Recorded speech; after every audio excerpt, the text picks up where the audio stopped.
നമസ്കാരം, മലയാളി വാർത്തയിലേക്ക് സ്വാഗതം. പാകിസ്ഥാൻ അതിർത്തിയിൽ നിന്ന് അയോധ്യയിലേക്ക് ആദ്യ ആസ്ഥ ട്രെയിൻ ആരംഭിച്ചു.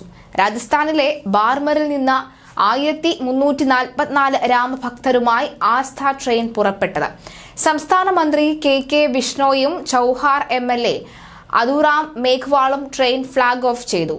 റെയിൽവേ സ്റ്റേഷൻ സമുച്ചയം മുഴുവൻ ജയ് ശ്രീറാം മുദ്രാവാക്യങ്ങൾ പ്രതിധ്വനിച്ചിരുന്നു. ട്രെയിനിനുള്ളിൽ നിന്നും ജയ് ശ്രീറാം വിളികളും ഹനുമാൻ ചാലിസയും മുഴങ്ങുന്നതും കേൾക്കാമായിരുന്നു. രാമഭക്തരുടെ സംഘത്തിൽ കുട്ടികളും സ്ത്രീകളും പ്രായമായവരും ഉൾപ്പെടുന്നുണ്ട്. രാംലല്ലയെ കാണാൻ കുടുംബത്തോടൊപ്പം ആദ്യമായി അയോധ്യയിലേക്ക് പോവുകയാണെന്നാണ് രാമഭക്തർ പറയുന്നത്. ഇതാദ്യമായാണ് ഇത്രയും അധികം ഭക്തർ ഒരുമിച്ച് രാംലല്ലയെ ദർശിക്കാനുള്ള ഭാഗ്യം ലഭിക്കുന്നത്. മഹാക്ഷേത്രം പണിതതിന് ക്ഷേത്രം രാംലല്ലയെ ദർശിക്കാൻ കഴിയുന്നതിന്റെ ആകാംക്ഷയിലാണ് ഭക്തജനങ്ങൾ.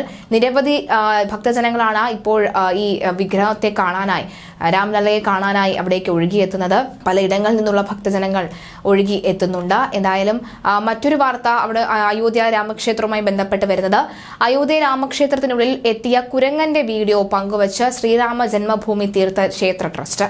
രാംലല്ലയുടെ ദർശനത്തിനായി ഹനുമാൻ സ്വാമി വന്നതുപോലെയാണെന്ന് തീർത്ഥ ട്രസ്റ്റ് വീഡിയോ പങ്കുവച്ചുകൊണ്ട് എക്സിൽ കുറിച്ചു. ഭക്തർ നിറയെയുള്ള ക്ഷേത്രത്തിനുള്ളിലെ പവിത്രമായ പീഠത്തിലേക്ക് കുരങ്ങുകൾ കയറുന്ന വീഡിയോയാണ് വൈറലായിരിക്കുന്നത്. ക്ഷേത്രത്തിലെത്തിയ കുരങ്ങൻ കഴിക്കാൻ നൽകിയ ഭക്ഷണ സാധനങ്ങളിൽ ഒന്നും തൊടാതെ നേരെ ശ്രീരാമന്റെ പാദങ്ങളിൽ തൊട്ട് തിരികെ പോയി എന്നാണ് എക്സിൽ പങ്കുവച്ചിരിക്കുന്ന വീഡിയോയിൽ താഴെ എഴുതിയിരിക്കുന്നത്.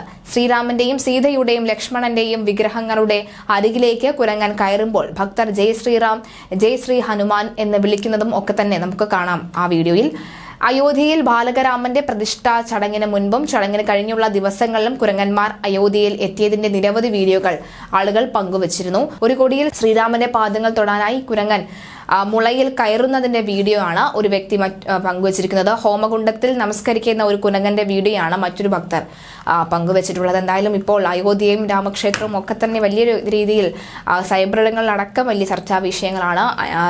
പലരും ഈ രാമനെ BJP കൊണ്ടുപോകുന്നു അല്ലെങ്കിൽ NDA കൊണ്ടുപോകുന്നെന്നും ഒക്കെ പറയുന്ന ഒരു വാർത്തയുമുണ്ട്. എന്നാൽ അങ്ങനെയല്ല, ഇത് ഭക്തിയാണെന്ന് പറയുന്നത് മറ്റൊരു വശത്തുണ്ട്. എന്തായാലും വലിയ രീതിയിൽ തന്നെ സമൂഹ മാധ്യമങ്ങളടക്കം ഇത് ചർച്ചാ വിഷയമായി മാറിയിരിക്കുകയാണ്. കഴിഞ്ഞ ദിവസം ശശി തരൂർ പറഞ്ഞത്, ഞാൻ രാംലല്ലയെ കാണാനായി പോകുന്നുണ്ട്, ഒരു കാരണവശാലും രാംലല്ലയെ മറ്റ് BJPക്കാർക്ക് വിട്ടുകൊടുക്കാൻ തയ്യാറല്ല എന്നടക്കമുള്ള കാര്യങ്ങളും അദ്ദേഹവും പങ്കുവച്ചിരുന്നു. എന്തായാലും നിരവധി പ്രമുഖരടക്കമുള്ളവരാണ് ഈ രാംലല്ലയെ കാണാനായി പോകുന്നത്. കഴിഞ്ഞ ദിവസം തന്നെ ഈ ബോളിവുഡ് താരങ്ങളൊക്കെ തന്നെ രാംലല്ലയെ കാണാനായി വന്ന ചിത്രമൊക്കെ തന്നെ ഈ മനോഹരമായ ചിത്രങ്ങളൊക്കെ തന്നെ ട്വിറ്ററിലും ഒക്കെ പങ്കുവച്ചിരുന്നു. അതും വലിയ രീതിയിൽ വൈറലായിരിക്കുകയാണ്.